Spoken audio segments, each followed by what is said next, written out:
ஜேஷ்டாதேவி வந்து வளர்பிறை அஷ்டமி தேதியில் அபிஷேகம் பண்ணி இது பண்ணாலும், சனிக்கிழமையில் பண்ணாலும் சரி, ஜேஷ்டா நட்சத்திரம் அதாவது கேட்ட நட்சத்திரத்தில் அபிஷேகம் பண்ணாலும் சரி, சதுர்த்தசி திதி இல்லை அபிஷேகம் பண்ணாலும் அந்த அவங்களுடைய கோரி கண்டச்சனி, மாரகச்சனி,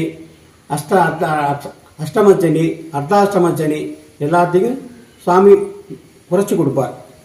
மேலும் இந்த தளத்தில் அருள் பாலிக்கக்கூடிய ஜேஷ்டாதேவி அன்னையை வந்து நம்ம வந்து வழிபாடு செய்யும் பொழுது நமக்கு வந்து குறைவில்லாத செல்வம் வந்து கிடைக்கிறதா வந்து சொல்லப்படுது. பண கஷ்டத்தால் பாதிக்கப்படக்கூடிய அன்பர்கள் பணம் வேண்டி இந்த தளத்தில் இருக்கக்கூடிய ஜேஷ்டாதேவி அன்னையை வந்து வளர்பிறை அஷ்டமியில் வந்து அபிஷேக ஆராதனைகள் செய்து வழிபாடு செய்யும் பொழுது நமக்கு ஏற்படக்கூடிய பண கஷ்டங்கள்லாம் நீங்கும். இங்கே வந்து கடல் நிவார்த்தி விநாயகர் இருக்கார்.